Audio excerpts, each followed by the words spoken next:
আসসালামু আলাইকুম।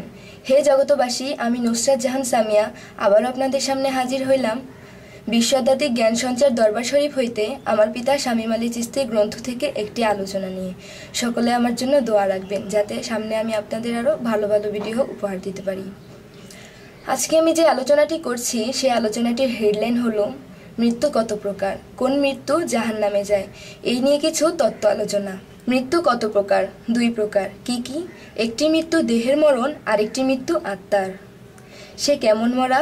যেমন দেহটাকে খাবার না দিলে দেহটা একদিন মরিয়া যায়, তেমন আত্মা বা রুহের খাদ্য হইল জিকির এবং আল্লাহর গুণগান।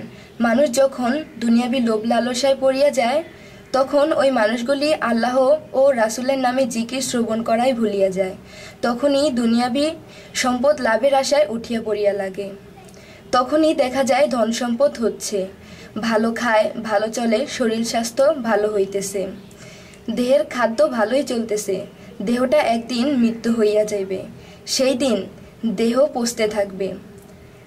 আত্মার যে খাদ্য দেওয়ার কথা ছিল সেইটা আর হইল না।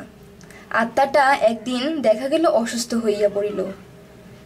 আত্মাটার খাদ্য যে জিকির হরদম চালাইতো, দেহটার একদিন মৃত্যু হইয়া যাইবে, সেই দিন দেহটা পচতে থাকবে।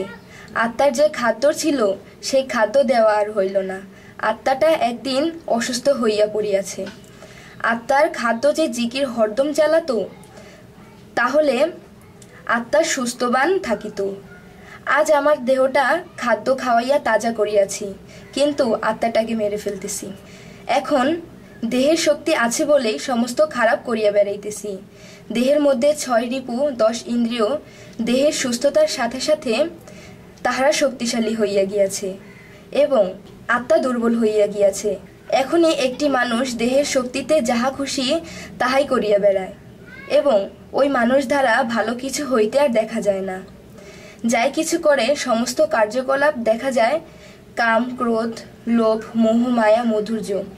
পরনারীর দিকে লোভ থাকলে দেখা যায় পরের সম্পদের দিকে লোভ লালসা করিয়া শত্রুতা করিয়া মানুষের সম্পদ কাড়িয়া লয়।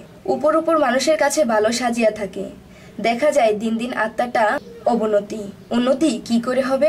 এই সমাধান আমরা চাইতেছি, ইনশাল্লাহ আমরা চেষ্টা করিব।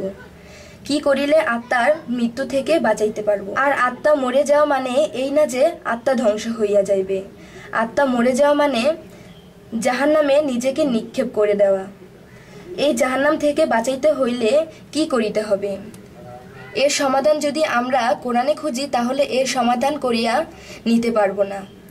এর জন্যই পারিব না যে কোরআনের তো বাকশক্তি নাই, কোরআন আমাকে বুঝাইতে পারবে না, আমাকে নিজেকে পড়ে কোরআন বুঝতে হবে। এখন আমি তো কোরআন বুঝি না, তাই বলি আত্মাকে জাহান্নাম থেকে বাঁচাইতে হইলে একজন আল্লাহর বন্ধুর প্রয়োজন, একজন কামেল পীরের প্রয়োজন, যাহার সাথে আল্লাহর সম্পর্ক আছে। একমাত্র একজন কামেল পীর মুর্শিদই পারে আমাকে তোমাকে সেই জাহান্নাম থেকে বাঁচাইতে। একজন কামেল পীর মুর্শিদ পারে এমন কিছু সাধনা দিতে যে সাধনা করিলে তুমি সমস্ত খারাপ থেকে বাঁচিয়া থাকতে পারি। আর আমার মুর্শিদের সাধনার পাশাপাশি আমার তোমার মুর্শিদের নিজ রাসূলকে ভাবি।